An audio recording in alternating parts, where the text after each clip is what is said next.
அவர் உண்டாக்குன எல்லாத்தையும் கெடுக்கிறோம், நாசமாக்குறோம், அக்கிரமம் பண்ணுறோம். அதைத்தான் வெறுக்கிறார் அவர். அதனால நம்ம அவருக்கு ஒரு வெறுப்பு இருக்குது. ஏன் இப்படி பண்ணுறியே, என் நான் கொடுத்த இந்த இதெல்லாம் கெடுக்கிறியே அப்படின்ற வெறுப்பு இருக்குது. ஆனால் உள்ளத்தின் ஆழத்தில் அவருக்கு அன்பு இருக்குது. அந்த அன்பு நிமித்தமாக தான் அவருக்கு அந்த கோபமே வருகிறது. உந்த முன்பா பணிந்து பணங்கியே தொழுவோ, துதியின் கீதமிசைக்க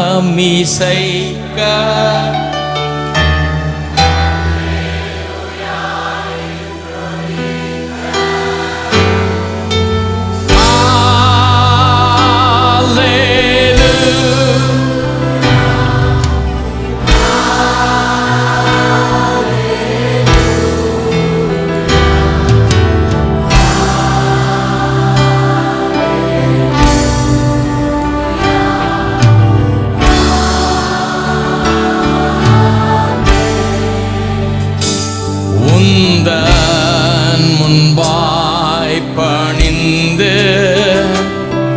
வணங்கியே தொழுவோ, துதியின் கீதமிசைக்க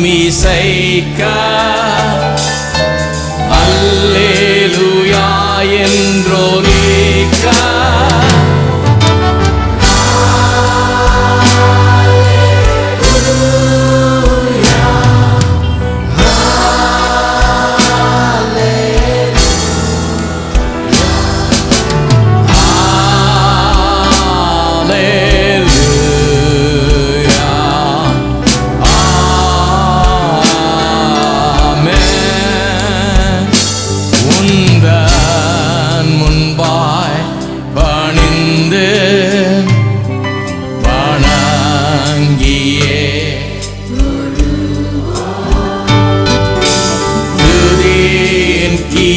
கீதமிசைக்க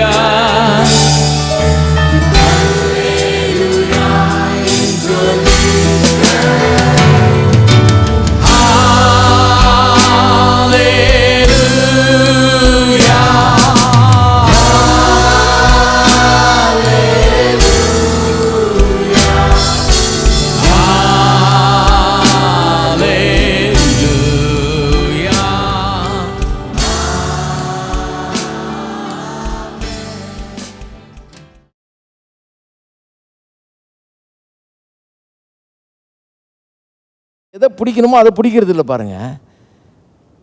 எதை பிடிக்கணுமோ அதை பிடிக்காமல் என்னத்தை எதை பிடிக்கக்கூடாதோ அதை பிடிச்சிக்கிட்டு அதை தான் பெருசாகிக்கிட்டு இருக்கிறாங்க நிறைய பேர். அப்போ மீனை விடுங்க, அதெல்லாம் விடுங்க. யோனா கூட இங்கே பெரிய மேட்ரு கிடையாது.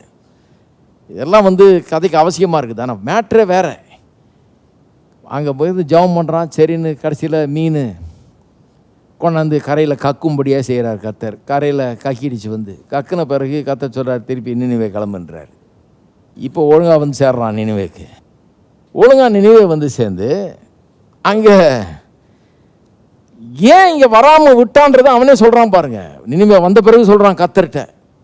நினைவே வந்த பிறகு இவன் பிரசங்கம் பண்ணி எல்லாம் உருப்பிட்டானுங்க, எல்லாம் மறந்துருப்பிட்டான் பாருங்க. அப்புறம் கத்தர் சொன்னான், இதனால தான் நான் வரமாட்டேன்னு.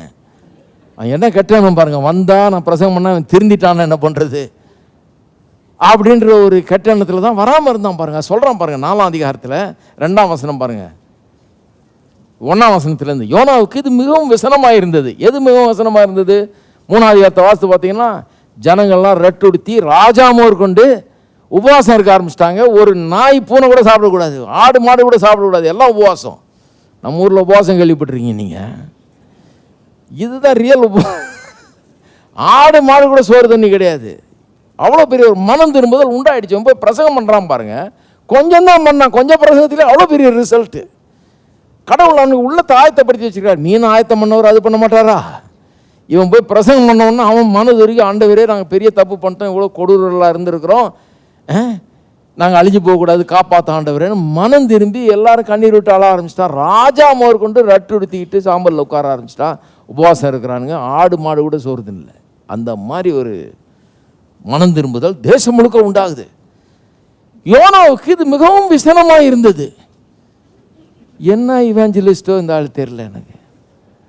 எவ்வளோ சந்தோஷப்பட்டு ஆண்டவர் பெரிய எழுப்புதல் அனுப்பிச்சிருக்கிறீரு, எவ்வளோ பேர் ரட்சிக்கப்பட்டாங்க, ஒரு நல்ல சர்ச்சை ஆரம்பித்து நல்லா ஓஹோன்னு நடத்தலாம், அருமையாக ஆயிரக்கணக்கான பேர் வந்து இதில் வருவாங்க, நல்லா கத்தரை பற்றி போதிக்கலான்ற யோசிக்க வேணாமா. ரொம்ப விசனமாக இருந்தது. இவனெல்லாம் ரட்சிப்பா, இவனுக்கெல்லாம் இந்த பாவிகளுக்கு ரட்சிப்பா அப்படின்னு அவனுக்கு ரொம்ப விசனமாக இருந்தது. அவன் கடும் கோபம் கொண்டு 2ஆம் வசனம், கத்தரை நோக்கி விண்ணப்பம் பண்ணி, கத்தாவே, நான் என் தேசத்தில் இருக்கும்போதே நான் இதை சொல்லவில்லையா? ஏற்கனவே சொல்லியிருக்கான் கத்தட்ட, நான் போக மாட்டேன். ஏன் போக மாட்டேன்றான்? ஏன் சொன்னான் நான் கத்தட்ட?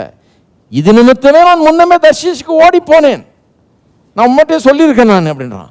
நீர் என்ன பிரச்சனை கத்தட்ட? நீர் இரக்கமும் மன உருக்கமும் நீடிய சாந்தமும் மிகுந்த கிருபை உள்ளவரும் தீங்குக்கு மனஸ்தாபப்படுவருமான தேவன் என்று அறிவேன். அதனால தான் நான் இங்கே வர விரும்பல. ஏன்னா நான் வந்து பிரசங்கம் பண்ணி இவன் மனம் திரும்பிட்டான்னா நீர் அவன் மேல மனஸ்தாபப்பட்டு விட்டுருவீர். நீர் ஏன்னா நீர் இரக்கம் உள்ளவர், மன உருக்கம் உள்ளவர், நீடிய சாந்தம் உள்ளவர். இதுதான் உங்களுடைய பிரச்சனையே தான் ஆண்டவரேன்றான். இன்னைக்கு இருக்கிற பிரசங்கெல்லாம் சொல்கிறாங்க பழைய ஏற்பாட்டில் தேவன் கொடூரமானவர். நீ இவனுக்கு கேளுங்க சொல்லுவான் இவன், அவர் பிரச்சனை எனக்கு தெரியும்ப்பா, அதனால தான் நான் போகவே இல்லை நினைவேக்கு. அவர் பிரச்சனை என்னென்னா இவ்வளோ கொடூர பாவிகள் கொன்று குவித்த அப்பேற்பட்ட கொடூர பாவிகள் நரகத்துக்கு போக வேண்டிய ஆளுங்க இவனுங்க. இவனுங்களாம் அவ்வளோ நேசித்து அவனை மன்னிச்சு விட்டுருவாருன்னு எனக்கு தெரியும். ஏன்னா அவர் அப்படிப்பட்டவர், இரக்கம் உள்ளவர், மன உருக்கம் உள்ளவர், கிருபை உள்ளவர். தீமைக்கு அவர் மனஸ்தாபப்படுகிறவர். தீமை செய்ய மனசு வர மாட்டேந்தவருக்கு. ஏன்னா அவருடைய சுவாபம் அது கிடையாது, லேசில் வரமாட்டேந்தவருக்கு. ஏன்னா அன்பு, அவர் அன்பாகவே இருக்கிறார். அதுதான் அவருடைய பிரச்சனைங்கிறான். அதனால தான் நான் முதல்ல போகல, அந்த ஊருக்கு போவேனான்னு நான் முதல்லன்றான். போய் பிரசங்கம் பண்ணுறான், எல்லாம் மனம் திரும்பிட்டான். இப்போ பாருங்க, அதற்கு கர்த்தர் நீ எரிச்சலாக இருக்கிறது நல்லதோ என்றார். பின்பு யோனா நகரத்திலிருந்து புறப்பட்டு நகரத்துக்கு கிழக்கே போய் அங்கு தனக்கு ஒரு குடிசையை போட்டு நகரத்துக்கு சம்பவிக்க போகிறதை தான் பார்க்க மட்டும் அதன் கீழ் நிழலில் உட்கார்ந்துருந்தான். பாருங்கள், பிரசங்கம் பண்ணான். இவனுங்கெல்லாம் உள்ள மனம் திரும்பிட்டான்னு இவனுக்கு தெரில. பிரசங்கம் பண்ணிவிட்டு சரி நம்ம போய் அங்கே வெளியே போய் கேம்ப் பண்ணுவோம், ஏன்னா ஏதாவது அக்கினி வந்து விழும் மேலே இவனுங்கள 40 நாளில் கவிழ்க்கப்படும் சொல்லியிருக்காரு கர்த்தர். இதை வேடிக்கை பார்த்துட்டு தான் போகணும் ஊருக்கு. நிச்சயமாக இவன் அழிஞ்சு போகிறத நிச்சயமாக பார்க்கணும். பண்ணினாரு, நான் பண்ணிட்டேன். நான் போய் அங்கே போய் கேம்ப் போட்டு அங்கே உட்காந்து அங்கேருந்து வேடிக்கை பார்க்க போகிறேன். சிட்டி என்ன ஆகுதுன்னு, மேலேருந்து ஏதாவது வந்து உழுதா பாம்பு மாதிரி ஏதாவது, இவன் அழிஞ்சு போகிறானான்னு பார்க்கலான்னு சொல்லி போய் அங்கே குடிசை போட்டு உட்காடுறான் பாருங்க. அங்கே ஒரே உஷ்ணத்தினால கடவுள் என்ன பண்ணார், ஒரு ஆமணக்கு செடி ஒன்று, அதுக்காக கவனிங்க, யோனாவுக்கு தலையின் மேல் நிழல் உண்டாயிருக்கும், அவனுடைய மனமடிவுக்கு நீங்களாக்கும். 6ஆம் வசனம்.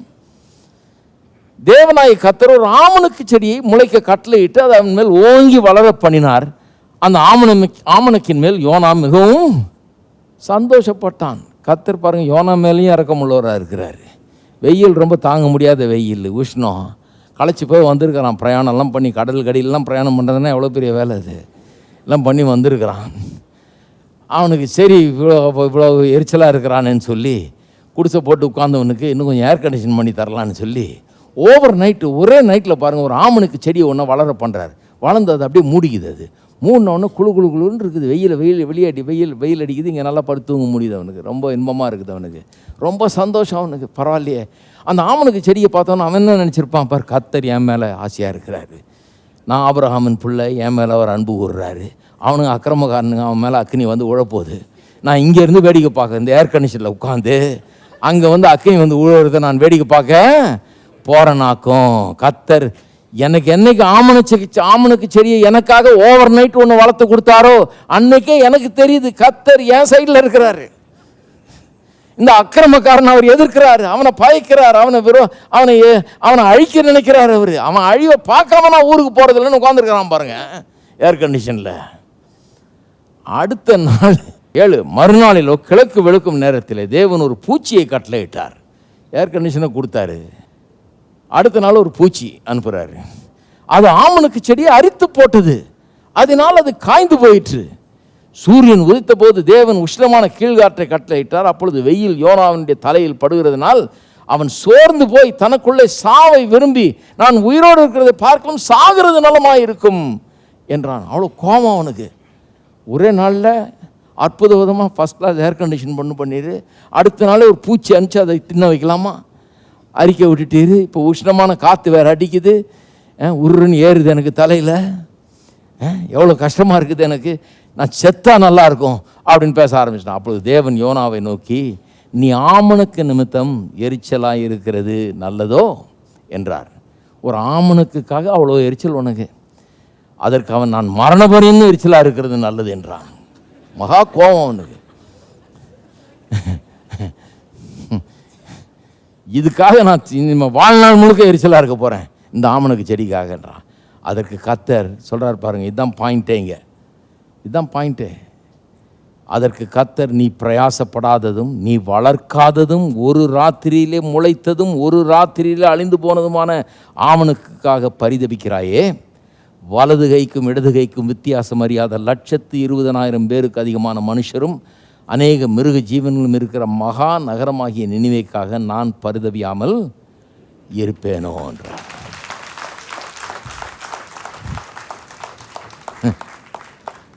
இதை வாசித்தோன்னு பாருங்க, முடிஞ்சிருச்சு, யோனா முடிஞ்சிருச்சு. எனக்கு என்னடா இது நமக்கு வாசிக்கும் போது எப்படி தெரியுது? ஐயோ, மீதி கதை என்ன, அவன் என்ன அதுக்கப்புறம் அவன் திருந்தினானா, 40 நாள் அங்கே உட்கார்ந்துருந்தானா, இந்த ஜனங்கள்லாம் அதுக்கப்புறம் எப்படி இருந்தாங்க, இவன் ஊர் போய் சேர்ந்தானா, அதுக்கப்புறம் என்ன மாதிரி இவாஞ்சலிஸ்டா இவன் இருந்தான், எனக்கு அந்த கேள்வியெல்லாம் இருக்குது. ஆனால் கர்த்தர் எதையுமே சொல்லலை, அதோட சாப்டர் க்ளோஸ் பண்ணிட்டார். அதோட ஏன்னா பாயிண்ட்டை சொல்லி முடிஞ்சாச்சு, அவ்வளோதான், இதுக்கு மேலே ஒன்றும் தேவையில்லைன்றார். இதை கவனிங்கிறார். இதுதான் கிளைமேக்ஸு. என்ன கிளைமேக்ஸு? ஒரு ஆமனுக்கு செடி நீ வளர்க்காம உண்டாகுது, நீ அதுக்கு தண்ணி பாய்ச்சல, நீ உரம் போடல, நீ அதை நடலை, நீ அதை வளர்க்கல, ஒன்றும் பண்ணல, உன்னுடைய எந்த முயற்சியும் இல்லாமல் என்னுடைய கிருபையினால் உனக்கு கொடுக்கப்பட்ட ஒரு ஆமனுக்கு செடி, அது ஒரே நாள் இருந்து ஒரே நாளில் போயிடுச்சு. இந்த ஒரு நாள் இருந்த ஆமனுக்கு செடிக்காக இவ்வளவு வருத்தப்படுற, எரிச்சல் விடுற, வாழ்நாள் முழுக்க எரிச்சலாக இருப்பேன்ற.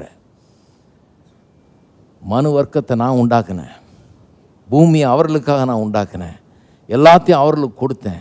அவன் நல்லா இருக்கணும்னு எவ்வளோ பாடுபட்டேன் நான், எவ்வளவு அவர்களை குறித்த ஒரு பெரிய கனவை நான் உள்ளே வச்சுருக்கிறேன். ஜனங்க எப்படி இருக்கணும்னு நான் நினைக்கிறேன், அவர்கள் மேலே எவ்வளோ அன்பு வச்சுருக்கிறேன் அப்படின்னு சொல்லி அந்த பட்டணத்தை பற்றி சொல்கிறாரு. 120,000 மனுஷர் அப்படின்னு ஆம்பிளிஃபைட் பைபிளில் வாசித்தீங்கன்னா சிலர் சொல்கிற அந்த அர்த்தத்தை அவங்க வெளிப்படுத்துகிறாங்க. இன்னும் சிலர் என்ன சொல்கிறாங்க, 120,000 பேர் வலது கைக்கும் இடது கைக்கும் வித்தியாசம் தெரியாதவர்கள்னு சொல்லியிருக்கு இல்லையா? அது யாராம்? குழந்தைகள்னு சொல்கிறாங்க. ஒன்றும் அறியாத குழந்தைகள் 120,000 பேர் இருக்கிறாங்க. ஜனங்க அதுக்கு மேலே இருந்திருப்பாங்க. அதில் குழந்தைகள் இவ்வளோ பேர் இருக்காங்க. கர்த்தர் என்ன சொல்கிறாராம், அப்பா நீ ஒரு நாளில் வளர்ந்து அழிஞ்சு போன ஒரு ஆமனுக்கு செடிக்காக இவ்வளோ வருத்தப்படுற, நான் ஜனத்தை உண்டாக்கி ஒரு வம்சமாக அவர்களை ஏற்படுத்தி இந்த பூமியில் வச்சு இவ்வளோ நாள் கெட்டு போயிருக்கிறான், இவ்வளோ நாள் இருந்திருக்கிறான், என்னுடைய நோக்கத்தை நிறைவேற்றுறதில்லை, கெட்டு சீரழிஞ்சு கொடூரமானவர்களாக மாறி இருக்காங்க. அழிக்கிறது நியாயம் வரல, ஏன்னா இவங்க பண்ண தண்டனை, செய்த குற்றத்துக்கு தண்டனை கொடுத்தா அது தப்பே கிடையாது. பாருங்கள், ஒருத்தன் குற்றம் செஞ்சான், அவனை கொலை 10 கொலை செஞ்சான்றதுனால அவனை தூக்கு போட்டாங்கன்னா யாரும் ஜட்ஜு கெட்டவரோ கோர்ட்டு கெட்டவரோ நாடு கெட்டதோன்னு சொல்ல போகிறது கிடையாது. ஒன்றும் செய்யலைன்னா தான் கெட்டதுன்னுவாங்க இல்லையா?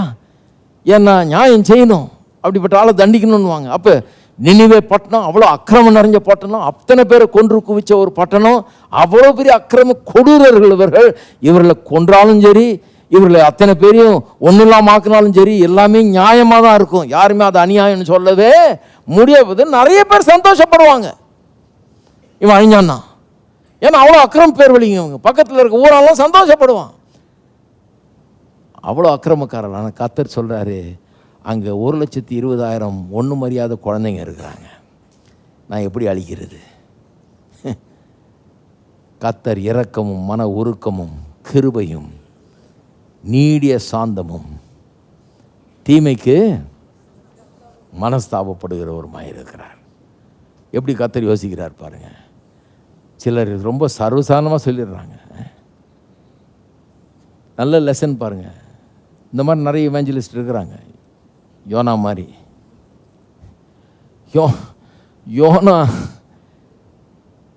யோனாவை விட்டுருந்தா அக்கினியே கொண்டு வந்திருப்பான் மேலேருந்து.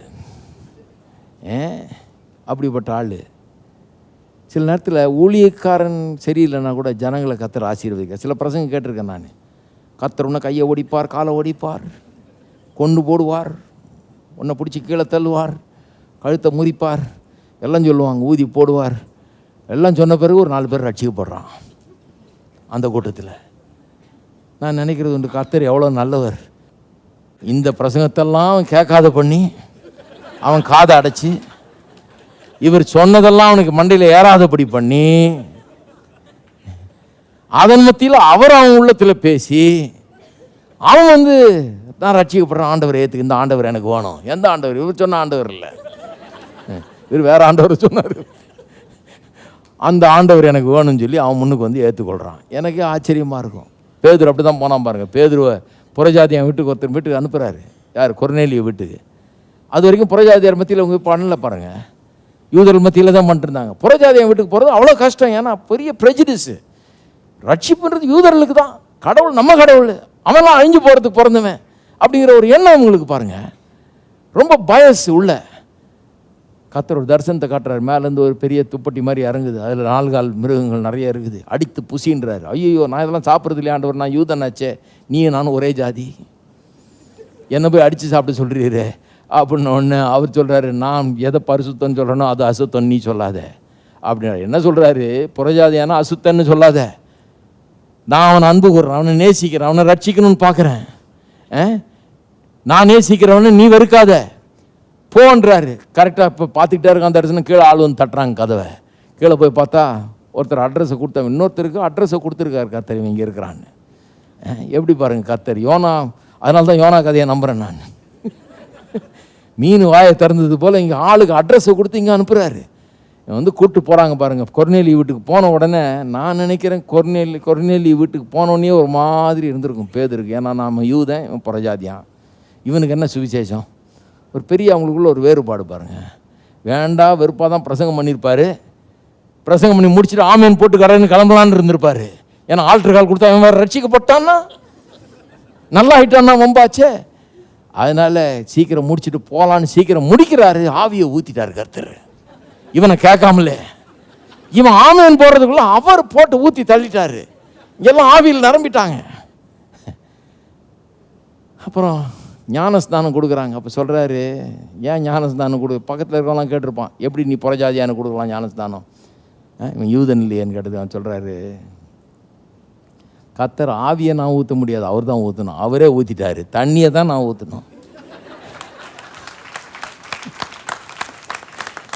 ஆவியே அவர் ஊற்றின பிறகு தண்ணியை ஊற்றுறதுக்கு நான் சீக்கிரம் ஊற்றி சீக்கிரம் கொடுப்போம், ஞானஸ்தானம் போயிட்டே இருப்போன்ற. அப்போ பாருங்க கர்த்தர் எவ்வளோ நல்லவர் பாருங்க. சில நேரத்தில் ஊழியக்காரர்களுக்கே இது விளங்குறது இல்லை. கர்த்தரை கொடூரமானவர் ரெப்ரசன்ட் பண்ணுறாங்க. கர்த்தர் கொடூரமானவர் கிடையாது. அவர் கோபப்பட்டாலும் அந்த கோபம் அன்பு நிமித்தமாக வர்ற கோபம்தான். அவருடைய அன்பு அவரை கோபப்பட வைக்கிறது. ஏன்னா அவர் நல்ல காரியங்களை உங்களுக்காக வச்சிருக்கிறாரு, நல்ல எதிர்காலத்தை வச்சிருக்கிறார். நீங்கள் நல்லா இருக்கணுன்றதுக்காக தான் உங்களை உண்டாக்கி இருக்கிறாரு. அதுக்காக தான் அந்த உலகத்தை உண்டாக்கி இருக்கிறார். நாம் என்ன பண்ணுறோம்? நம்முடைய வாழ்க்கையும் கெடுத்துக்கிறோம், உலகத்தையும் கெடுக்கிறோம், அவர் உண்டாக்குன எல்லாத்தையும் கெடுக்கிறோம், நாசமாக்குறோம், அக்கிரமம் பண்ணுறோம். அதைத்தான் வெறுக்கிறார் அவர். அதனால நம்ம அவருக்கு ஒரு வெறுப்பு இருக்குது. ஏன் இப்படி பண்ணுறியே, என் நான் கொடுத்த இந்த இதெல்லாம் கெடுக்குறியே அப்படின்ற வெறுப்பு இருக்குது. ஆனால் உள்ளத்தின் ஆழத்தில் அவருக்கு அன்பு இருக்குது. அந்த அன்பு நிமித்தமாக தான் அவருக்கு அந்த கோபமே வருகிறது. ஆகவே தேவன் அன்பாய் இருக்கிறார்னு சொல்கிறதுக்கும், அவர் அனுதினமும் அல்லது நாள்தோறும் பாவியின் மேல் கோபமாக இருக்க சொல்கிறதுக்கும் தப்பே கிடையாது. எங்கெல்லாம் தேவன் கோபமாக இருக்கிறாருன்னு வாசிக்கிறீங்களோ அப்போல்லாம் இந்த பிரசங்கத்தை ஒரு தடவை கேட்டு பாருங்க, க்ளீனாக விளங்கிடும். கோபமாக இருக்கிறாருன்னு. ஏன் கோபமாக இருக்கிறாரு? அன்பாக இருக்கிறதுனால தான் கோபமாக இருக்கிறாரு. கோபமாக இல்லைன்னா, நம்முடைய பாவத்தை பார்த்து அவர் கோபப்படலைன்னா அவர் அன்பாகவே இல்லைன்னு அர்த்தம். அன்பு தான் கோபத்தை உண்டாக்குகிறது. ஏன்னா அந்த அன்பு நீங்கள் திருந்த வேண்டும் என்று எதிர்பார்க்கிறது. அதன் நிமித்தமாக உண்டாகிற கோபம். எழுந்து நிற்போம். ஸ்தோத்திரம். கையில் உயர்த்தி கர்த்தரை ஸ்தோத்திரிப்போம். எங்கள் அன்பின் பிதாவே, கர்த்தரா இயேசுவின் நாமத்தில் மண்டியில் வருகிறோம், துதிக்கிறோம், ஸ்தோத்திரிக்கிறோம். இந்த காலை வேளையிலே இந்த அற்புதமான சத்தியத்துக்காக உங்களுக்கு ஸ்தோத்திரம் கர்த்தா. உங்களுடைய அன்பு பெரியது, நாங்கள் நினைக்கிறது போல அல்ல கர்த்தாவே. நீர் மெய்யான அன்பை உடையவராக இருக்கிறீர். எங்களை ஆழமாய் நேசிக்கிறீர். இன்றைக்கு கெட்டு போயிருக்கிறவர்கள், சீர்கேட்டில் வாழ்ந்து கொண்டிருக்கிறவர்கள், பாவத்தில் வாழ்ந்து கொண்டிருக்கிறவர்கள் கூட நீர் கருணையோடு பார்க்கிறீர், அன்போடு நோக்கி பார்க்கிறீர், இரக்கமுள்ளவராய் இருக்கிறீர், மன உருக்கமுள்ளவராய் இருக்கிறீர். உடைய கிருபை பெரியது ஆண்டவரே. உடைய கிருபையினால் தான் இன்றைக்கு பாவிகள் கூட, அக்கிரமக்காரர்கள் கூட இன்றைக்கு வாழ முடிகிறது, சுவாசிக்க முடிகிறது, சாப்பிட முடிகிறது, நடக்க முடிகிறது, காரியங்களை செய்ய முடிகிறது. உடைய கிருபை பெரியதாக இருக்கிறது கர்த்தாவே. ரட்சிப்பது உடைய நோக்கமாக இருக்கிறது. இந்த சுவிசேஷத்தை, இந்த நற்செய்தியை, இந்த நல்ல தேவனை குறித்து இந்த உலகத்துக்கு எடுத்து சொல்ல எங்களுக்கு உதவுவீராக. ஒவ்வொரு உள்ளத்தையும் இந்த தேவனை குறித்த உண்மையான அறிவினால் நிரப்புவீராக. இந்த தேவனுடைய அன்பை ஒவ்வொரு உள்ளமும் பாராட்டட்டும், அதை கொண்டாடட்டும். உம்முடைய அன்பை பெற்றவர்கள் நாங்கள். உம்மை துதிக்கிறோம், உம்மை ஸ்தோத்திரிக்கிறோம். உமக்கு எல்லா கனமும் துதிய ஸ்தோத்திரத்தை எடுக்கிறோம். இயேசுவின் நாமத்தில் ஜெபிக்கிறோம். ஆமென். நம்முடைய கர்த்தராகிய இயேசு கிறிஸ்துவின் கிருபையும் பிதாவாகிய தேவனுடைய அன்பும் பரிசுத்த ஆவியானவருடைய ஐக்கியம் நம் அனைவரோடும் இன்றைக்கும் என்றைக்கும் இருப்பதாக. ஆமென். உங்கள் மீது கண்கள் வைத்து கருத்தாய் விசாரிப்பவர் இன்பரல் மீட்பர் இயேசுவின் மீது உங்கள் பாரத்தை வைத்திடுங்கள். உங்கள் மீது கண்கள் வைத்து கருத்தாய் விசாரிப்பவர் இன்பரல் மீட்பர் இயேசுவின் மீது உங்கள் பாரத்தை வைத்திடுங்கள். உங்கள் மீது கண்கள் வைத்து கருத்தாய் விசாரிப்பவர் இன்பரல் மீட்பர் இயேசுவின் மீது உங்கள் பாரத்தை வைத்திடுங்கள்.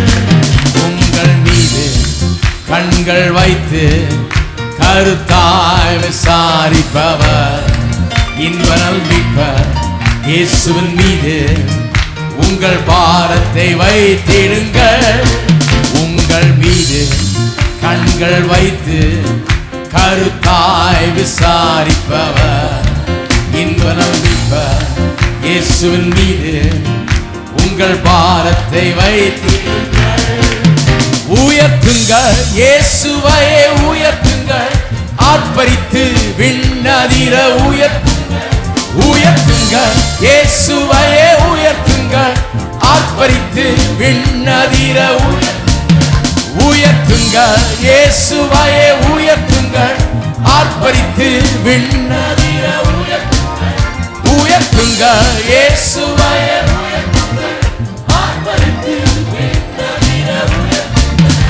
உயர்த்துங்கள், இயேசுவையே உயர்த்துங்கள். எல்லாரும் உயர்த்துவோம். உயர்த்துங்கள், இயேசுவையே உயர்த்துங்கள்.